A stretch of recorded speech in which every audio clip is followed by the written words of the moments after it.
Muito boa noite a você que está nos acompanhando pelo canal da TV Central Rio, nosso canal no YouTube. A você que nos acompanha no Facebook também, é uma alegria saber que nós temos centenas de pessoas acompanhando pelo Facebook. Que Deus abençoe ricamente a você e de modo muito especial, que Deus abençoe aos nossos amigos que estão conosco nesta noite mais uma vez. Recebemos mensagens de diversos lugares do Brasil, como o Pedro falou, inclusive sabemos que temos pessoas que estão nos acompanhando de fora também do Brasil, de outros países, e que bom que a mensagem, a palavra de Deus tem encontrado corações abertos. Eu quero convidar você para mais uma reflexão nesta noite, seguindo os temas desta Semana Santa, a semana em que nós nos dedicamos a refletir sobre os últimos momentos da vida de Cristo e os ensinamentos que Ele nos deixou por palavras e também por atitudes. O texto de hoje está no Evangelho de Marcos, no capítulo 11.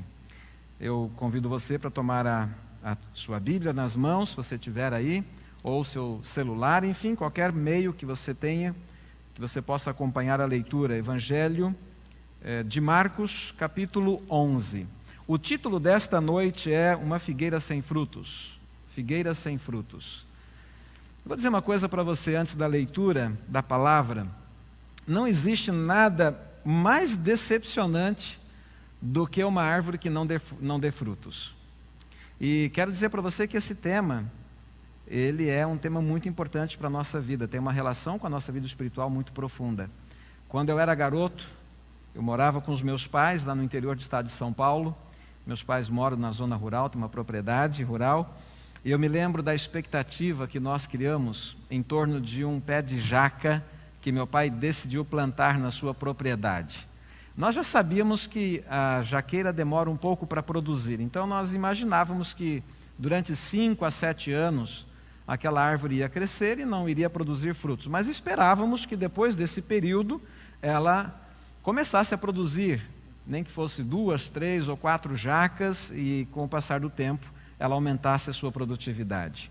Mas eu vou dizer uma coisa para você, a nossa decepção foi enorme, porque passaram 5 anos e nada, 7 anos e nada, 8 anos, 9 anos, 10 anos, e meu pai começou a dizer, isso aqui não vai dar fruto, e eu vou cortar esta árvore. E nós dizíamos, não pai, espera mais um pouco, quem sabe o ano que vem, quem sabe no próximo ano, e não teve jeito. 12 anos, e então ele decidiu cortar aquela árvore. Para que serve uma figueira sem fruto? Para que serve uma jaqueira que não produz fruto? Para que serve uma laranjeira que não produza frutos, ou uma mangueira? Mas deixa eu fazer uma pergunta para você. E um cristão que não produz fruto? Essa é a questão. E aí está o ponto mais importante daquilo que nós vamos estudar esta noite. E um cristão que não produz fruto? Evangelho de Marcos, capítulo 11.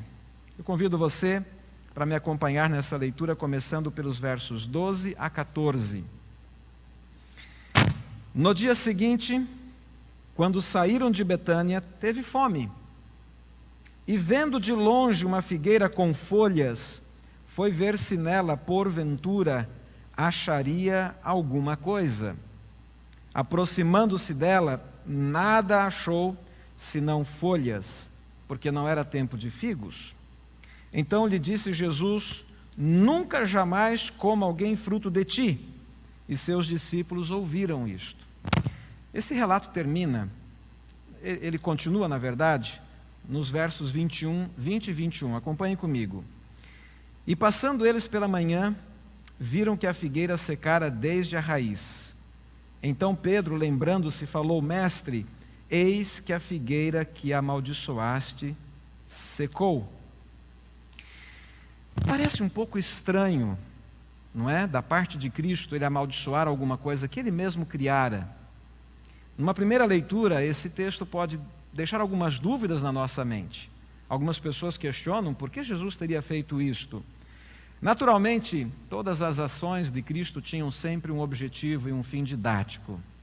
E ele queria ensinar algo através deste acontecimento. E aquela figueira, ela representava, portanto, as pessoas, o povo de Israel, e representava também o próprio templo e a religião que eles professavam. Jesus queria ensinar-lhes uma mensagem importante acerca do desenvolvimento espiritual e do tipo de vida que ele deseja que nós manifestemos, uma vida frutífera. O que nós encontramos então? Essa figueira representava o quê? Essa figueira, ela nos fala um pouquinho sobre o perigo das aparências enganosas. Ela era uma figueira que estava repleta de folhas. E esse é um detalhe importante. Normalmente, as árvores frutíferas, quando elas chegam no período de apresentar os seus frutos, elas perdem as folhas ou perdem parcialmente as suas folhas e os frutos ficam mais à mostra, mais visíveis. Mas a figueira, ela é diferente. A figueira, quando ela está com muitas folhas, é o período em que ela também está produzindo frutos. Por isso que, mesmo não sendo época de figos, Jesus de longe avistou aquela figueira e ela estava realmente muito bem composta, muito bonita, chamativa, não é? Com muitas folhas, e este seria um indicativo de que haveriam frutos. Então, como ele tinha fome e de longe a figueira se apresentava como muito revestida de folhas, Jesus decidiu verificar se encontraria pelo menos alguns frutos naquela árvore. Mas o texto bíblico diz que ele não encontrou nada. E ao não encontrar nenhum fruto, ele amaldiçoou aquela planta, os discípulos escutam e eles seguem o caminho e vão lá para Jerusalém. Depois eles retornam no outro dia e então percebem, observam e os discípulos mencionam: olha, mestre, a árvore secou por completo. Queridos, nós precisamos prestar atenção nas lições que Jesus traz aqui para cada um de nós nesta noite. Essa figueira ilustra bem a situação perigosa em que muitos cristãos se encontram. Uma situação realmente complicada. Pode ser até que esta figueira represente a nossa própria experiência. Vamos pensar um pouquinho. Existem muitos que frequentam a igreja, mas não honram a Deus quando estão fora das paredes do templo. Existem cristãos que leem a Bíblia todos os dias, até por um costume. Às vezes um salmo, né? Tem alguns que têm um salmo preferido, deixam a Bíblia aberta naquele lugar, naquela mensagem e tal. Mas, ao mesmo tempo, não obedecem aos ensinamentos que a palavra do Senhor nos traz. É comum também nós encontrarmos veículos andando pela nossa cidade e atrás um adesivo com o símbolo do peixe. Nós sabemos que o peixe, ele é um símbolo que representa o cristianismo. Mas muitas vezes este peixe não corresponde à vida da pessoa, à maneira como ela se conduz. O cartão de visitas pode conter ali também uma cruz ou um peixe, mas nem sempre aquele que é o dono do cartão cumpre com seus compromissos ou honra com a sua palavra. Muitas vezes nos negócios não existe conexão entre a fé que é professada de boca para fora com a forma como os negócios são conduzidos. Então esse é o problema. Aquela figueira, ela aparentava ser uma figueira frutífera, as folhas eram bonitas, o exterior daquela figueira era bonito, as pessoas podiam vê-la e podiam admirá-la, mas havia um problema: ela não produzia frutos, ela não tinha o fruto, aquilo que é a essência que realmente revelaria ser ela uma árvore importante, necessária, uma árvore frutífera. Vamos pensar um pouquinho mais sobre a vida espiritual? Vamos trazer agora para dentro da nossa experiência também. Nós costumamos cantar bendita a hora de oração, mas muitas vezes não passamos sequer 5 minutos em oração a cada dia. Há também aqueles que cantam graça excelsa.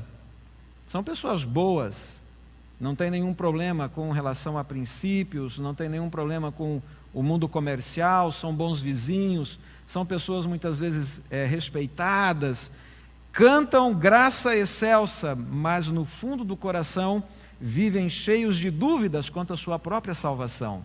Há algo errado. Então nós estamos falando aqui de vida cristã, que às vezes não corresponde com aquilo que exteriormente se vê e que às vezes também não corresponde com aquilo que o próprio cristão crê ou professa crer, como por exemplo a importância da oração ou da salvação pela graça de Cristo. O que isso tudo significa? Folhas. Folhas. Nada mais do que folhas bonitas e vistosas na vida espiritual. Árvores bonitas por fora, lindas de se olhar, mas que não produzem frutos que glorificam a Deus. Mas tem mais um detalhe interessante. Eu quero que você agora acompanhe a segunda parte do relato desta noite. Marcos capítulo 11, versos 15 a 17. Vocês perceberam que na primeira leitura da árvore que não produzia frutos, no caso da figueira estéril, nós lemos os versos 12 a 14, depois o 20 e 21. Mas no meio nós temos um outro ponto importante, um relato importante. Versos 15 a 17. E foram para Jerusalém. Depois daquele episódio de Jesus se decepcionar com a árvore que não tinha fruto e deixar uma maldição sobre ela, foram para Jerusalém. Verso 15 continua dizendo: entrando ele no templo, passou a expulsar os que ali vendiam e compravam.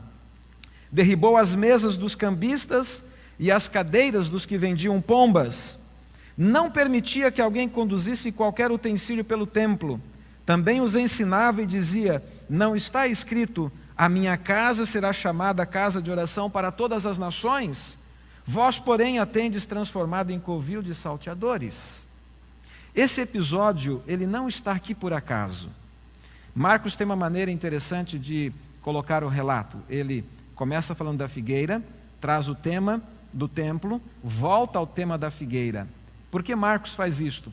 Ele quer nos dizer que as coisas estão relacionadas. Aquela figueira também era uma ilustração do que acontecia no templo.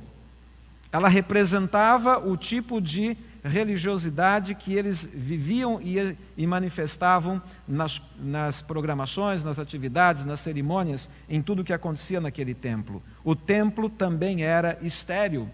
Não somente a árvore era estéril, o templo era estéril. E aquele templo era estéril porque ele estava sendo conduzido por uma religião que havia se transformado em mera tradição, em mera formalidade. O povo de Israel havia se acostumado a uma religião sem vida. Por isso, intencionalmente, Jesus aborda a questão da figueira e, na sequência, ele vai direto ao templo ao chegar em Jerusalém. Ele age dessa forma para mostrar aonde estava o verdadeiro problema, o problema do seu povo, o povo escolhido, o povo que foi designado por Deus para ser seus representantes, mas que viviam agora num afastamento tão grande da verdadeira essência da religião, que eles podiam ser comparados a figueiras estéreis e o templo também com uma religião estéril.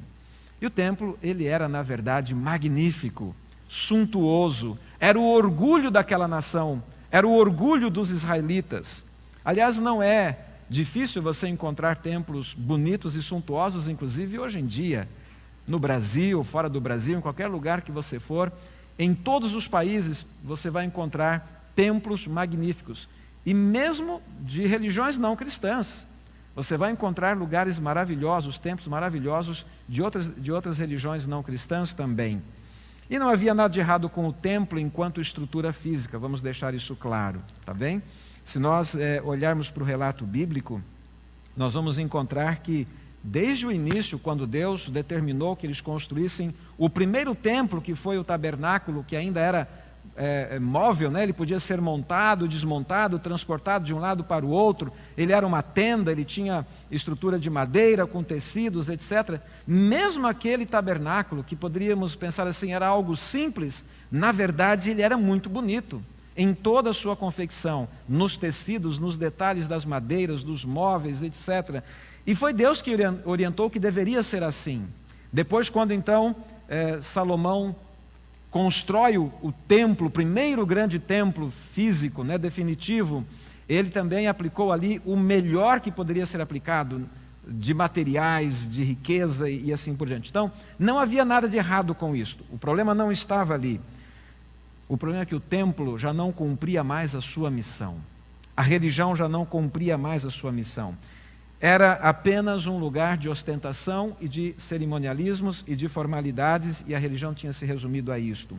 Por isso Jesus ele faz referência aqui ao texto de Isaías, capítulo 56, versos 3, 6 e 7, quando ele diz assim: a minha casa não deveria ser chamada casa de oração para todos os povos. Qual é a essência? A essência é que o templo deveria ser um lugar de reunião dos verdadeiros adoradores. Oração, adoração, louvor.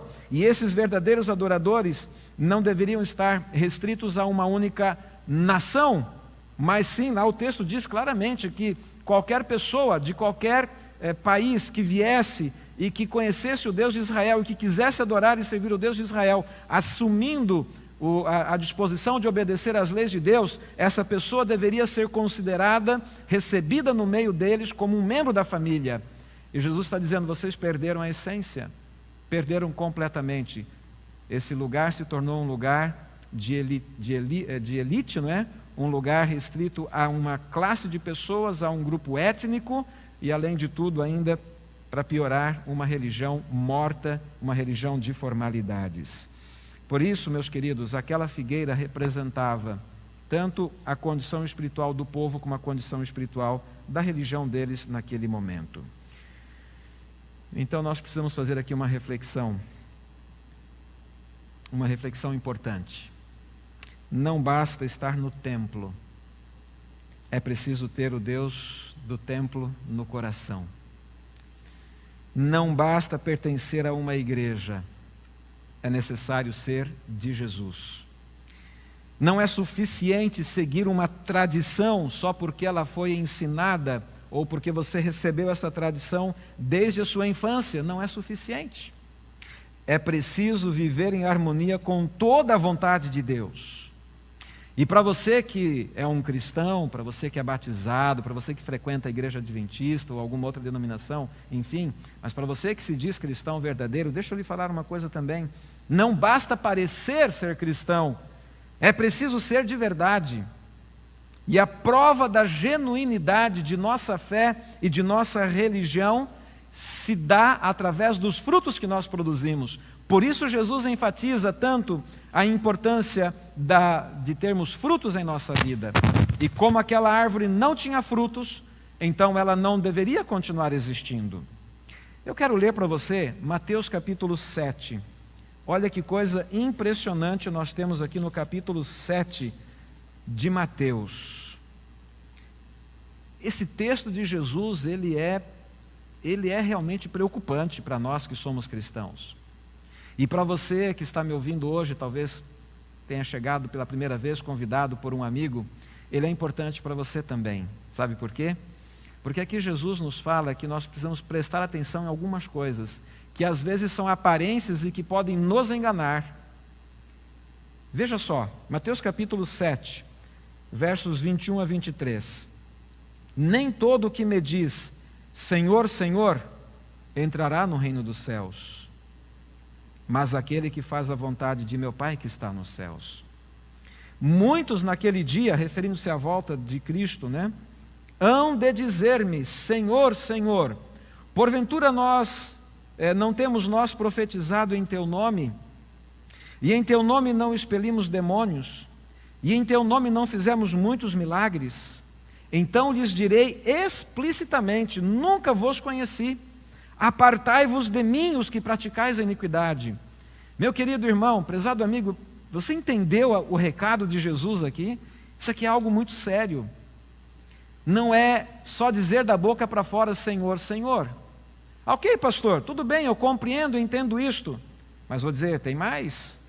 Jesus está dizendo aqui também que até mesmo coisas extraordinárias, milagres, expulsão de demônios, até mesmo profetizar, ele disse, isso não é suficiente. Isso não é suficiente. Jesus está agregando aqui algo muito importante. Ele está dizendo que Deus espera ver frutos em nossa vida. E o fruto que Ele espera ver, Jesus diz no verso 21, é a obediência a toda a vontade de Deus. Porque diz o verso 21, Nem todo o que me diz Senhor, Senhor entrará no reino dos céus, mas aquele que faz a vontade de meu Pai que está no céu. Por isso não basta pertencer a uma religião, não basta carregar a Bíblia nas mãos, não basta estar dentro do templo, não basta dizer eu recebi desde a minha infância esta orientação, essa instrução, essa tradição e eu vou segui-la pelo resto da minha vida. Não basta. Não basta fazer sinais, não basta expulsar demônios, não basta profetizar, não basta falar em línguas. É preciso obedecer à vontade de Deus. Que frutos Deus quer ver em nossa vida então? Quais são os frutos que Ele procura em cada um de nós? A resposta o apóstolo Paulo nos dá na carta que ele escreveu aos Gálatas no capítulo 5. E eu quero deixar esse texto para que você, meu querido amigo, você, meu querido irmão, possa refletir nesta noite. Gálatas capítulo 5. Se você ler todo o capítulo 5, você vai encontrar aqui algo muito interessante. Especialmente a partir do verso 16 até o verso 23. Do verso 16 até o verso 22, Paulo vai falar dos frutos da carne, os frutos da nossa natureza carnal. Nós não queremos falar deles hoje. Vamos focar naquilo que Deus quer produzir de bom na nossa vida, tá bem? Então, versos 22 e 23. Veja o que Deus quer ver na nossa vida. Entenda o que Ele quer ver na nossa vida. Além de folhas, Ele quer ver isto daqui, olha. Mas o fruto do Espírito é amor, alegria, paz, longanimidade, benignidade, bondade, fidelidade, mansidão, domínio próprio. Esses são frutos que o Espírito Santo produz. Até nós costumamos dizer que, na verdade, esse é o fruto do Espírito Santo, porque ele vai promover todas estas virtudes na vida daquele que realmente se entrega a Cristo Jesus. E notem que aqui está contemplado o que Jesus disse lá em Mateus capítulo 7, quando ele diz que é preciso fazer toda a vontade de Deus. Aqui está a fidelidade. Fidelidade ao Senhor, fidelidade à sua palavra, fidelidade aos seus mandamentos, fidelidade a toda a vontade do Senhor revelada na sua palavra. E como eu posso produzir esses frutos na minha vida? Como você pode produzir esses frutos? Frutos que vão restaurar a sua vida, vão restaurar o seu relacionamento com Deus, frutos que vão trazer de volta ao seu coração a paz que talvez você tenha perdido. Como você pode e como eu posso produzir esses frutos? Jesus nos dá a resposta no Evangelho de João, no capítulo 15, no versículo 5. Lá está escrito o segredo que eu quero compartilhar com você nesta noite. João capítulo 15, Jesus usa a figura de uma árvore novamente. Mas desta vez ele vai falar da videira, um pé de uva, né? Vamos usar uma linguagem bem simples, a árvore que produz a uva, uma videira. E ele diz o seguinte, no capítulo 15, no versículo 5, eu sou a videira, vós os ramos, quem permanece em mim e eu nele, esse dá muito fruto, porque sem mim nada podeis fazer. Então, como nós podemos, em nossa vida, ter os frutos do Espírito? Alegria, paz, amor, bondade, longanimidade, mansidão, fidelidade a Deus, permanecendo conectados com Cristo Jesus, a videira verdadeira. É dele que nós recebemos o poder necessário para crescermos e frutificarmos. Em Cristo existimos, nele temos vida e comunhão, com ele recebemos todo o poder que necessitamos para uma vida espiritual frutífera. E entendam, é isso que Deus busca, não aparências. Ele não quer saber de cristãos de aparência. Ele quer ver em cada um de nós a manifestação destes frutos e, colocando a nossa vida nas mãos de Cristo Jesus, nós experimentaremos restauração, transformação, nova vida. E sem Ele, o que acontece? Para terminarmos. E sem Ele o que acontece? Verso 6. Se alguém não permanecer em mim, será lançado fora, à semelhança do ramo, e secará. E o apanham, lançam no fogo e o queimam. Entende por que Jesus amaldiçoou aquela figueira para que ela secasse? Ele estava ilustrando de maneira inequívoca para os seus discípulos, para aquele povo e para nós hoje, o resultado de viver uma vida de pura aparência. Uma vida de pura aparência não é vida. O resultado é morte certa. Esse é o resultado. Nenhum agricultor conserva em sua propriedade árvores infrutíferas, porque elas consomem os nutrientes do solo que poderiam servir para outras árvores boas. Assim, uma árvore infrutífera, ela é um perigo para as outras e ela é completamente inútil para o agricultor. Eu falei no começo da jaqueira lá de casa. Eu me lembro muito bem do dia em que meu pai então decidiu cortá-la. Ela já estava grande, frondosa, foi trabalhoso, precisou de ajuda. Cortou aquela árvore, depois cortou em pedaços, fez um grande monte, colocou ali. Os dias se passaram, as folhas se secaram, os pedaços da madeira também, eles se secaram, e finalmente meu pai colocou fogo e consumiu, e acabou, e nunca mais ele plantou um pé de jaca na nossa propriedade. Mas no lugar daquele pé de jaca, ele plantou uma parreira com uvas, e até hoje ele colhe uvas nessa parreira, e destas uvas eu tenho experimentado o suco mais gostoso que eu já tomei em toda a minha vida, que é o que ele produz lá na própria casa dele, com a parreira de uvas que ele plantou no lugar daquele pé de jaca. Jesus busca hoje verdadeiros adoradores, verdadeiros cristãos. Ele quer ver em nossa vida os frutos do Espírito. Eu pergunto, e você? Você gostaria de permitir esta obra especial que Jesus quer fazer no teu coração?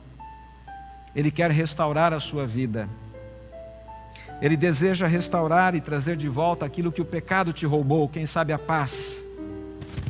Talvez você não tenha conseguido dormir bem nas últimas noites ou nos últimos meses, porque você sabe quão longe você foi, ou pelos caminhos que você tem andado, e você sabe que são caminhos que não são da vontade de Deus.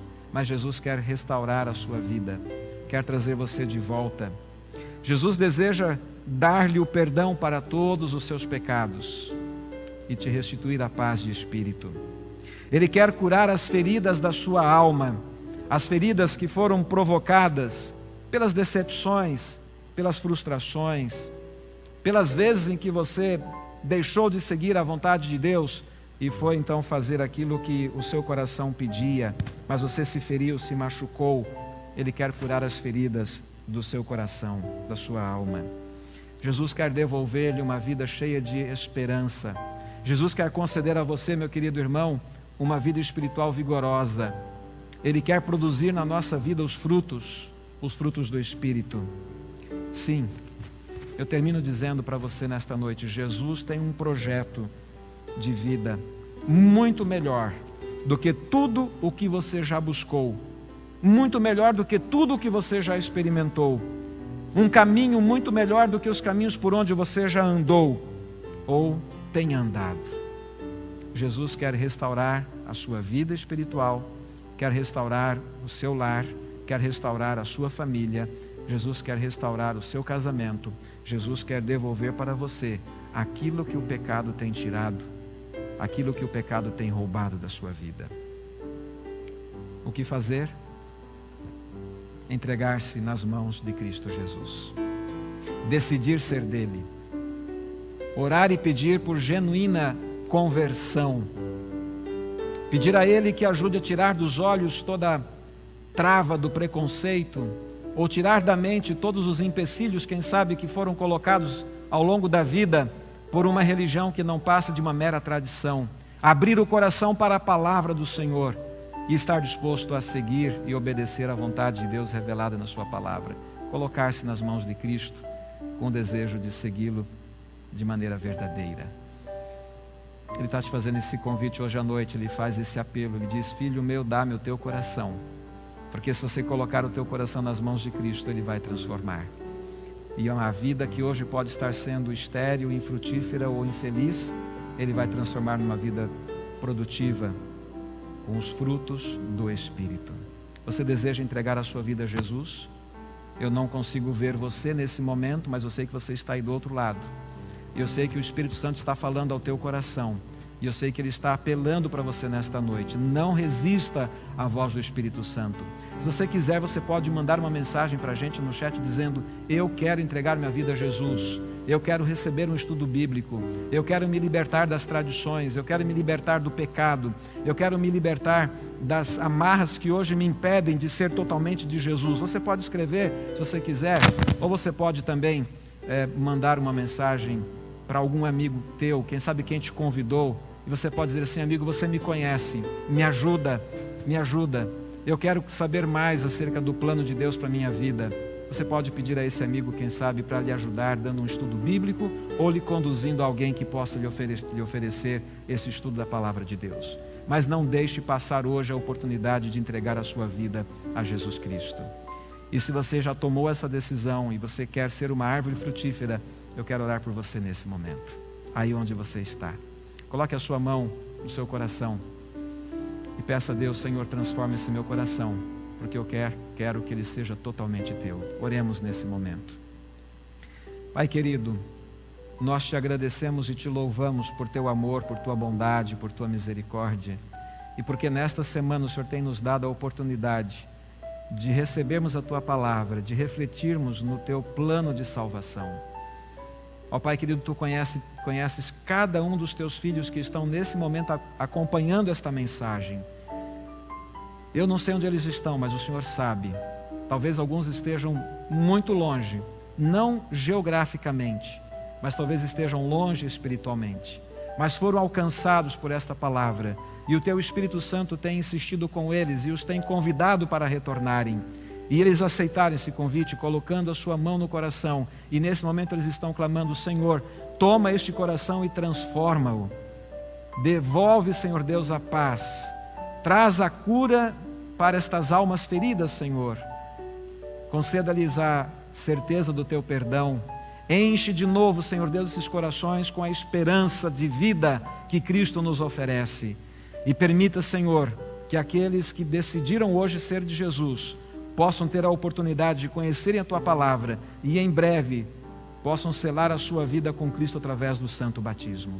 Pai querido, nós entregamos em tuas mãos todos esses nossos amigos e também a tua igreja. Queremos ser árvores frutíferas. Abençoa-nos e completa em nossa vida a obra que o Senhor começou. Nós te pedimos em nome de Jesus. Amém.